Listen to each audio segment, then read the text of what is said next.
اللہ تبارک و تعالیٰ نے ہم انسانوں کو اس دنیا میں پیدا فرمایا اور زندگی گزارنے کے لیے، بہتر زندگی گزارنے کے لیے اللہ تبارک و تعالیٰ نے ہمارے لیے کچھ اصول اور ضابطے رکھے، اور انہی اصولوں میں سے زندگی کو بہتر بنانے کا ایک ذریعہ علم ہے۔ علم کے ذریعے سے انسان کی زندگی بہتر ہوتی ہے۔ انسان کی زندگی میں علم روشنی پھیلاتا ہے۔ علم انسان کی ضرورت ہے۔ علم انسان کے لیے ہتھیار کی حیثیت رکھتا ہے، اور علم انسان کے لیے ایک بہت بڑا سہارا ہے۔ اسی لیے ہم دیکھیں شریعت اسلامیہ میں علم کو بڑی اہمیت دی گئی ہے۔ پیارے نبی صلی اللہ علیہ وسلم نے اپنی امت کو یہ تعلیم دی ہے، طلب العلم فریضۃ علی کل مسلم۔ علم کا حاصل کرنا ہر مسلمان پر فرض ہے، چاہے وہ مرد ہو کہ عورت ہو۔ ہر مسلمان پر علم کا حاصل کرنا فرض قرار دیا گیا ہے، اور اسی لیے اللہ تبارک و تعالیٰ نے اہل علم کی فضیلت بیان کرتے ہوئے بیان فرمایا۔ اللہ تبارک و تعالیٰ نے گواہی دی، شہید اللہ انہ لا الہ الا ہو۔ اللہ تبارک و تعالیٰ نے اس بات کی گواہی دی کہ اس کے علاوہ کوئی معبود نہیں۔ والملائکہ، فرشتوں نے بھی اس بات کی گواہی دی۔ وَأُولُو الْعِلْمِ قَائِمًا بِالْقِسْطِ، اور اللہ تبارک و تعالیٰ نے اپنی گواہی کے ساتھ، فرشتوں کی گواہی کے ساتھ، اہل علم کی گواہی کو جوڑ کر بیان فرمایا کہ اہل علم نے، علم والوں نے گواہی دی۔ تو اس آیت کریمہ سے علماء یہ بتاتے ہیں کہ جو ہے اہل علم کا کیا مقام ہے، کیا مرتبہ ہے، اہل علم کی کتنی بڑی فضیلت ہے کہ اللہ تبارک و تعالیٰ نے اپنی گواہی، فرشتوں کی گواہی کے ساتھ اہل علم کی گواہی کا تذکرہ فرمایا۔ اگر ہم علم کی فضیلت دیکھتے چلے جائیں، بہت سارے فضائل ہمیں ملیں گے۔ پیارے نبی صلی اللہ علیہ وسلم نے بیان فرمایا، من سلک طریقا یلتمس فیہ العلم سہل اللہ لہ طریقا الی الجنہ، کہ جو بندہ علم حاصل کرنے کے لیے علم کی تلاش میں کسی راستے پر نکلتا ہے، اللہ تبارک و تعالیٰ اس کے لیے جنت کے راستے کو آسان کر دیتا ہے۔ گویا کہ علم کے جس راستے پر وہ چل رہا ہے وہ جنت تک لے جانے والا راستہ ہے۔ اسی طرح سے ایک اور فضیلت ہم دیکھیں، پیارے نبی صلی اللہ علیہ وسلم نے بیان فرمایا کہ جب کوئی بندہ علم حاصل کرنے کے لیے اپنے گھر سے نکلتا ہے تو آسمان کے پرندے اور اسی طرح سے زمین کے جانور، انسان، فرشتے، آسمان والے، زمین والے، یہاں تک کہ سمندروں کی مچھلیاں اور چیونٹیاں جو بلوں میں ہوتی ہیں وہ بھی اس کے حق میں دعائیں کرتی رہتی، سب کی دعائیں اس کو نصیب ہوتی ہیں۔ اللہ اکبر۔ تو ایسی بہت ساری فضیلتیں علم کے سلسلے میں اور اہل علم کے سلسلے میں بیان کی گئی۔ کئی مرتبہ آپ نے علم کے سلسلے میں علم کی فضیلت، اہل علم کی فضیلت کے بارے میں یقیناً سنا ہوگا، لیکن آج میں آپ کے سامنے یہ بات رکھنا چاہتا ہوں کہ علم کے بالمقابل جہالت جسے ہم کہتے ہیں، علم کے بالمقابل جہالت جسے ہم کہتے ہیں، علم کے بہت سارے فائدے ہیں، دنیا مانتی ہے کہ علم کے بہت سارے فائدے ہیں، علم کی فضیلت ہے، اہل علم کی فضیلت ہے، لیکن ہم یہ بھی دیکھیں کہ جہالت کے نقصانات کیا ہیں۔ علم کے مقابل جو جہالت ہے، جہالت کے نقصانات کیا ہیں، تاکہ انسان علم کے فائدے حاصل کرے اور جہالت کے نقصانات سے بچنے کی کوشش کرے۔ اس لیے میں آپ کے سامنے یہ بات رکھنا ضروری سمجھتا ہوں، کیونکہ اللہ تبارک و تعالیٰ نے علم کا تذکرہ فرمایا اور کہا هل يستوي الذين يعلمون والذين لا يعلمون۔ اللہ تبارک و تعالیٰ سوال کرتا ہے، کیا جاننے والے اور نہ جاننے والے دونوں برابر ہو سکتے ہیں؟ کیا جاننے والے اور نہ جاننے والے کیا دونوں برابر ہو سکتے ہیں؟ دونوں برابر نہیں ہو سکتے۔ ام هل تستوی الظلمات والنور، اللہ تبارک و تعالیٰ فرماتا ہے کیا روشنی اور اندھیرے یہ دونوں برابر ہو سکتے ہیں؟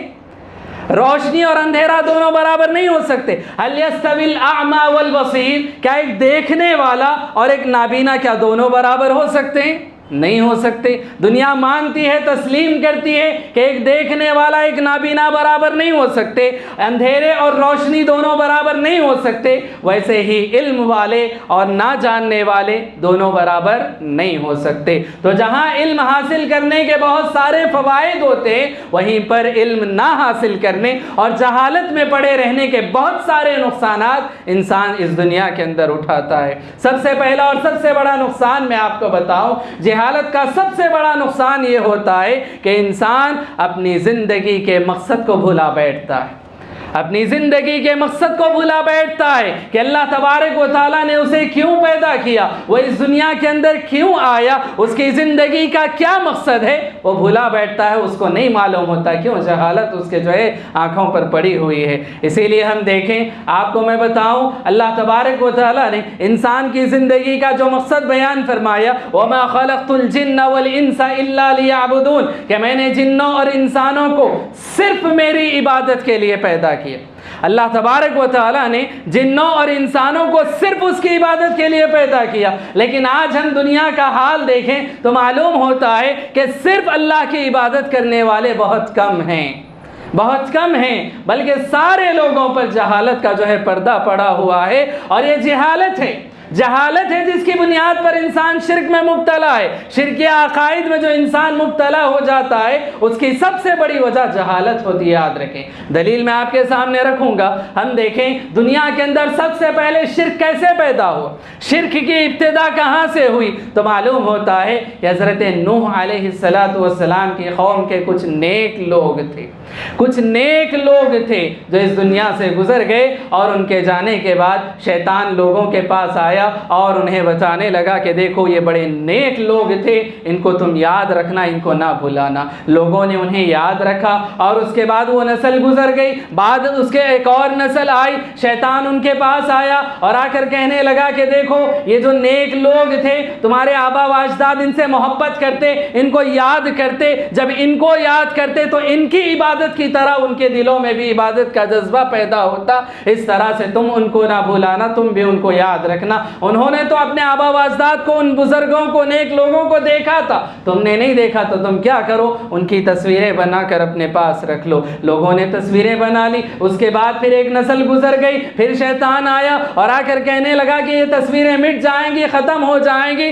لہٰذا تم مجسمے بنا لو، پتلے بنا لو، بت بنا لو۔ لوگوں نے بت بنا لیے، اور اس کے بعد کیا ہوا، شیطان آ کر لوگوں سے یہ کہنے لگا کہ دیکھو تمہارے جو آبا و اجداد تھے، ان کو وسیلہ بنا کر اللہ تبارک و تعالیٰ سے دعا مانگتے، کیونکہ اللہ ان کی دعا کو رد نہیں کرتا، یہ بڑے نیک لوگ تھے، ان کے سامنے تم اپنے مسائل کو رکھو، یہ تمہارے مسائل کو اللہ کے سامنے رکھیں گے، اور تمہاری دعائیں، تمہاری مرادیں پوری ہو جائیں گی۔ محترم حاضرین، مفسرین اس واقعے کا ذکر کرنے کے بعد یہ بات بتاتے ہیں کہ قوم نوح کے اندر جب تک علم باقی تھا، شرک ان کے اندر پیدا نہیں ہوا۔ جب علم ختم ہو گیا، جہالت ان کے اندر عام ہو گئی، تب شرک کی ابتدا ہوئی۔ تو معلوم ہوا جہالت کا ایک سب سے بڑا نقصان یہ ہوتا ہے کہ انسان اپنی زندگی کے مقصد کو بھلا بیٹھتا ہے، اور جس مقصد کے خاطر اللہ نے پیدا کیا، یعنی کہ اللہ کی عبادت کو چھوڑ کر غیروں کی عبادت میں لگ جاتا ہے، شرک پرستی، بت پرستی میں جو انسان مبتلا ہو جاتا ہے۔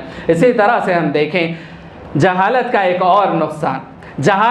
اور نقصان جو انسانی زندگی پر پڑتا ہے، وہ یہ ہوتا ہے کہ انسان اللہ کی اور اس کے رسول کی محبت سے محروم ہو جاتا ہے، اللہ کی اور اس کے رسول کی محبت سے محروم ہو جاتا ہے۔ کیسے؟ میں آپ کو بتاؤں، جو انسان یہ جانتا ہو کہ اللہ تبارک و تعالیٰ کو کون سے اعمال پسند ہے، کون سے اعمال سے اللہ محبت کرتا ہے، تب وہ انسان ان اعمال کو انجام دے گا، وہ کام کرے گا تو اللہ اس سے محبت کرے گا۔ جو پیارے نبی صلی اللہ علیہ وسلم کی سیرت جانتا ہو، جو پیارے نبی کی زندگی جانتا ہو، جو پیارے نبی کی سنتیں جانتا ہو، جو پیارے نبی صلی اللہ علیہ وسلم کا طریقہ طریقہ جانتا ہو وہ نبی کے طریقے پر چلے گا، اس طرح سے اس کو نبی کی محبت بھی نصیب ہوگی۔ لیکن جو جہالت میں پڑا ہوا ہو، جس کو نہ یہ معلوم کہ اللہ تبارک و تعالیٰ کی اعمال سے خوش ہوتا ہے، نہ اس کو یہ معلوم کہ نبی نے کیسی زندگی گزاری، نبی کی ذاتی زندگی کے بارے میں کچھ نہیں جانتا، جہالت میں پڑا ہوا ہے، تو ایسے انسان کو اللہ کی رسول کی محبت کیسے نصیب ہوگی؟ تو اللہ اور اس کے رسول کی محبت سے وہ انسان محروم ہو جاتا ہے جو جہالت میں پڑا رہتا ہے۔ یہ بہت بڑا نقصان انسان اپنی زندگی میں اٹھاتا ہے، یاد رکھ، یہ بہت بڑا نقصان ہے۔ اللہ اور اس کے رسول کی محبت سے محروم ہو جائے، اس سے بڑا نقصان اور کیا ہو سکتا ہے؟ محترم حاضرین، اسی طرح سے ہم دیکھیں جہالت کا ایک اور بڑا نقصان جو انسانی زندگی پر ہوتا ہے وہ یہ ہوتا ہے کہ انسان بدعت و خرافات میں مبتلا ہو جاتا ہے، بدعت و خرافات میں مبتلا ہو جاتا ہے۔ دین کا صحیح علم انسان کو معلوم نہیں ہے، دین کی سچی تصویر انسان نہیں جانتا، دینی احکامات، دینی مسائل سے وہ واقف نہیں ہے۔ جو چیز سامنے آتی ہے دین کے نام پر کر گزرتا ہے، جو چیز صحیح لگتی ہے کر گزرتا ہے، کہ وہ آنکھوں پر پردہ پڑا ہوا ہے۔ کئی مرتبہ ایسا ہوتا ہے کہ انسان آنکھیں کھلی رکھنے کے باوجود اندھوں میں شمار ہوتا ہے، آنکھیں کھلی رکھنے کے باوجود اندھوں میں شمار ہوتا ہے۔ کیوں؟ اس کے پاس علم نہیں ہے، وہ جانتا نہیں ہے، نہ جاننے کی بنیاد پر وہ بہت سارے ایسے کام کر گزرتا ہے جن کا دین سے کوئی تعلق نہیں ہوتا۔ اگر اس کی بڑی مثال میں آپ کے سامنے رکھوں، آج ہم دیکھیں ہر مہینے سے متعلق کچھ نہ کچھ بدعت و خرافات مسلمانوں کے اندر عام ہو چکی ہیں جن کا شریعت سے کوئی تعلق نہیں۔ نبی کریم صلی اللہ علیہ وسلم نے کوئی چیز اس سلسلے میں نہیں بتائی۔ اس امت کی جہالت کی اس سے بڑی اور دلیل کیا ہوگی کہ پیارے نبی صلی اللہ علیہ وسلم جس تاریخ کو آپ کی وفات ہوئی، یہ امت اس تاریخ کو جشن مناتی ہے۔ آپ بتائیں اس سے بڑی جہالت کا اور نقصان کیا ہو سکتا ہے؟ تو بہرحال بتانے کا مقصد یہ کہ جہالت کی وجہ سے انسان بہت سارے بدعت و خرافات میں مبتلا ہو جاتا ہے۔ اسی لیے ہم دیکھیں جب کوئی بدعت و خرافات سے باز آ جاتا ہے، توبہ کر لیتا ہے، تو اس کی زبان پر جو الفاظ ہوتے میں آپ کو بتاؤں، وہ کہتا ہے کہ جب تک علم نہیں تھا ہم کرتے تھے، جب علم آ گیا تب سے ہم نے یہ چیز چھوڑ دی۔ جب تک جہالت میں پڑے تھے ہم کرتے تھے، لیکن جب معلومات ہو گئی تب ہم نے یہ چھوڑ دیا۔ معلوم یہ ہوا جہالت میں پڑے رہنے کی وجہ سے وہ بدعت و خرافات میں مبتلا تھا۔ تو جہالت کا ایک بڑا نقصان یہ ہوتا ہے کہ انسان بدعت و خرافات میں مبتلا ہو جاتا ہے۔ اسی طرح سے ہم دیکھیں جہالت کا ایک اور بڑا نقصان، جہالت کا ایک اور بڑا نقصان یہ ہوتا ہے کہ انسان اس دنیا کے اندر بہت سارے فتنوں کا شکار ہو جاتا ہے، بہت سارے فتنوں کا شکار ہو جاتا ہے۔ ہم جس دنیا کے اندر زندگی گزار رہے ہیں، آئے دن ہم دیکھتے ہیں کہ بہت سارے نت نئے فتنے جنم لیتے رہتے ہیں، نت نئے فتنے جنم لیتے رہتے ہیں، اور وہ انسان جو جہالت میں پڑا ہوا ہے، دین سے واقف نہیں ہے، دینی معلومات اس کے پاس نہیں ہے، ایسے جو ہے فتنوں میں مبتلا ہوتا رہتا ہے۔ اس کی بڑی مثال میں اگر آپ کے سامنے دوں تو آج ہم دیکھیں کتنے لوگ ہیں جو امت محمدیہ سے تعلق رکھنے والے، اپنے آپ کو مسلمان بچانے والے، لیکن ان کی حالت ہم یہ دیکھتے ہیں کہ پیارے نبی صلی اللہ علیہ وسلم اس دنیا سے گزر گئے، اور آپ صلی اللہ علیہ وسلم نے واضح طور پر یہ الفاظ بیان فرمائے، لا نبی بعدی لو کان بعدی نبی لکان عمر۔ حضرت عمر سے کہا کہ میرے بعد کوئی نبی نہیں، میرے بعد کوئی نبی نہیں، آخری نبی محمد الرسول اللہ صلی اللہ علیہ وسلم تھے۔ لیکن آج ہم دیکھیں جہالت کی بنیاد پر کتنے لوگ ہیں جو پیارے نبی صلی اللہ علیہ وسلم کو چھوڑ کر کئی اور لوگوں کو بھی جو ہے نبی اور رسول تسلیم کر رہے ہیں، نبی اور رسول مان رہے ہیں۔ آج ہم دیکھیں یہ فتنہ بڑا زور پکڑ رہا ہے، کیوں؟ جہالت کی بنیاد پر، جن کو علم نہیں ہے کہ پیارے نبی صلی اللہ علیہ وسلم آخری نبی، آخری رسول تھے۔ اب آپ کے بعد قیامت تک کوئی نبی نہیں، کوئی رسول نہیں، کوئی شریعت آنے والی نہیں، جو اس دین سے جو ہے ناواقف ہے، ایسے لوگ ایسے فتنوں کا شکار ہو رہے ہیں۔ یہ ایک فتنہ ہے۔ ہم دیکھیں معاشرے میں پیدا ہونے والے، معاشرے میں جنم لینے والے جتنے فتنے ہیں، جہالت کی بنیاد پر لوگ اس کا شکار ہو جاتے ہیں۔ تو جہالت کا ایک بڑا نقصان یہ ہوتا ہے کہ انسان فتنوں کا شکار ہو جاتا ہے۔ اسی طرح سے میں آپ کو بتاؤں جہالت کا ایک اور بڑا نقصان یہ ہوتا ہے کہ انسان آپسی معاملات، آپسی جو تعلقات ہیں ان کو خراب کر بیٹھتا ہے۔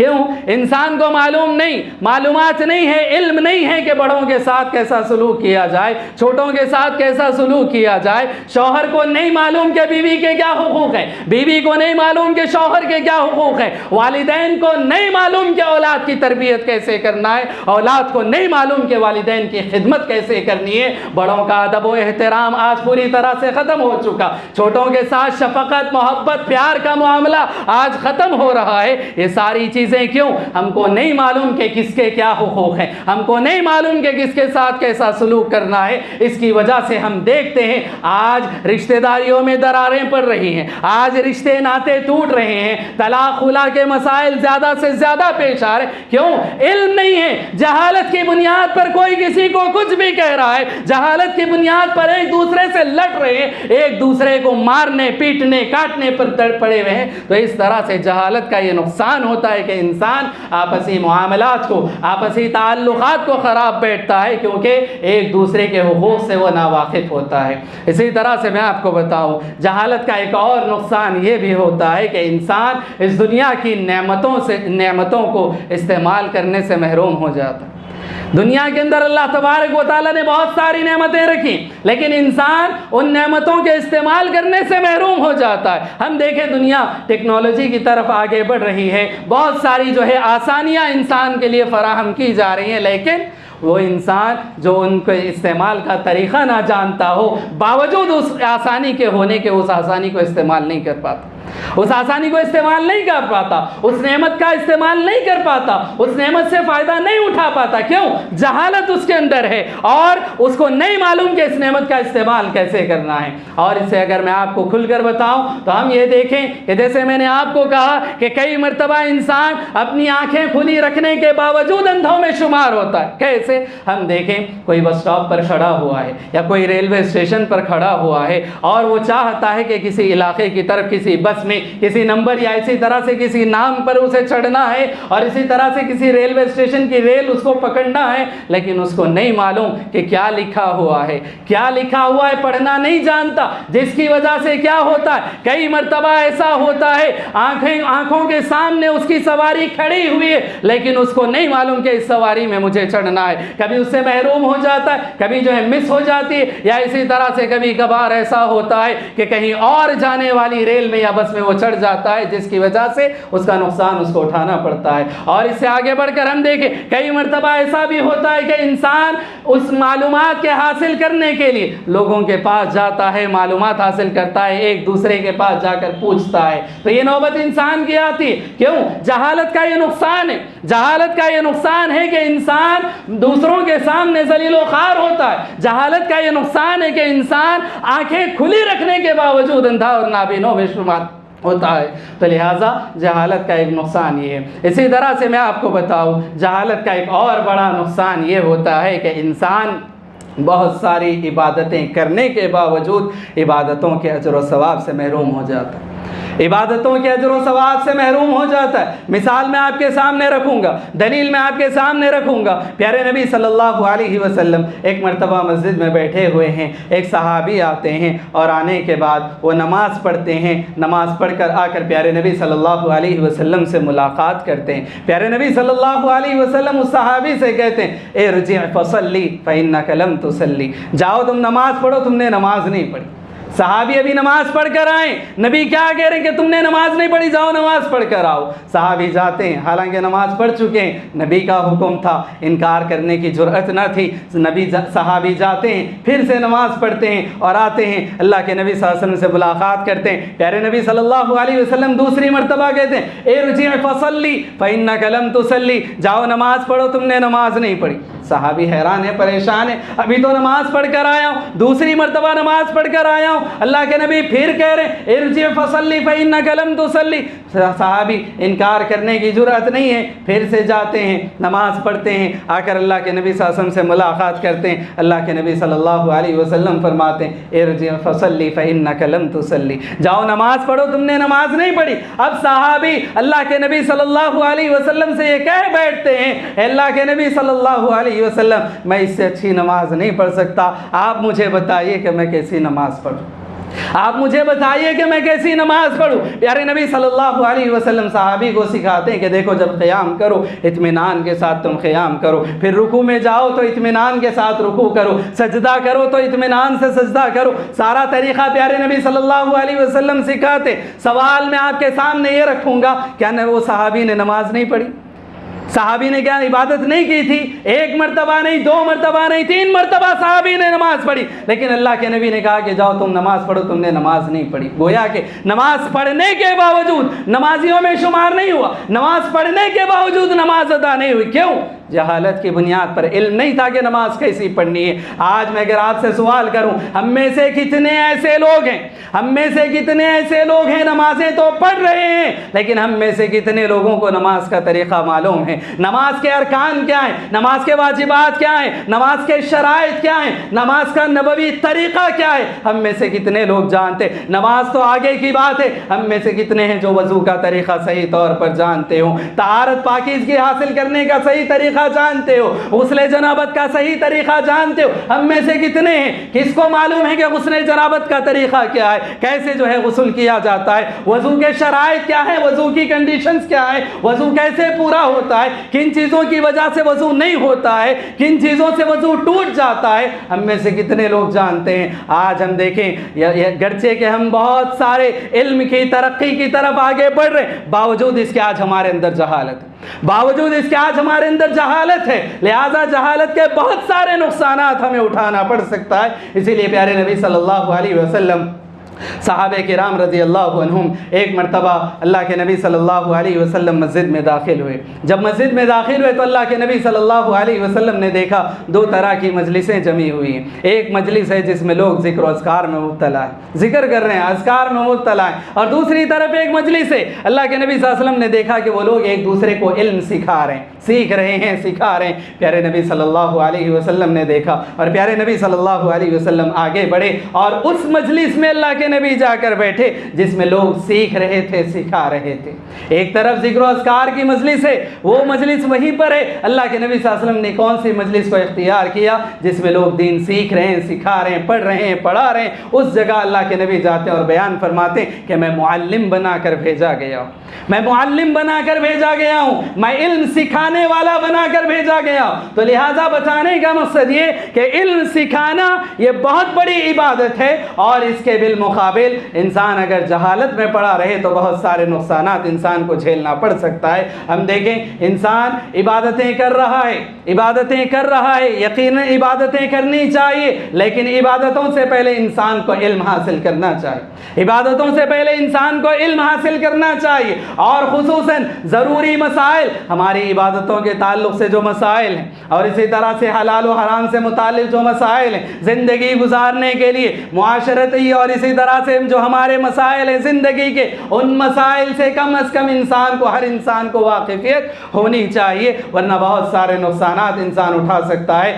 ہم دیکھیں پیارے نبی صلی اللہ علیہ وسلم جہاں ایک چیز یہ بیان فرماتے ہیں کہ میں معلم بنا کر بھیجا گیا ہوں، وہیں پر پیارے نبی صلی اللہ علیہ وسلم علم کی یہ فضیلت بھی بیان فرماتے ہیں کہ انسان جب اس دنیا سے گزر جاتا ہے، انسان جب اس دنیا سے گزر جاتا ہے تو اس کے اعمال کا جو سلسلہ ہے وہ ختم ہو جاتا ہے، لیکن اللہ کے نبی صلی اللہ علیہ وسلم فرماتے ہیں کہ 3 چیزیں ایسی ہیں کہ اس کے مرنے کے بعد بھی اس کے اعمال میں اضافہ ہوتا رہتا ہے۔ پیارے نبی صلی اللہ علیہ وسلم نے اس میں سے ایک چیز یہ بیان فرمائی، او علم ينتفع به، ایک علم ہے جو کسی نے کسی کو سکھا دیا، جب تک اس علم پر عمل ہوتا رہے گا اس کا اجر و ثواب اس کو پہنچتا رہے گا۔ تو محترم حاضرین، ضرورت اس بات کی ہے کہ ہم جہالت سے نکلیں اور علم کی طرف آگے بڑھیں، خصوصاً دینی علم کے سلسلے میں ہم کوشش کریں، اور یہ بات چھوڑ دیں کہ ہماری عمر اتنی ہو گئی، ہماری عمر اتنی ہو گئی، یہ سب بہانے ہیں، یاد رکھیں، یہ سب بہانے ہیں، یاد رکھیں۔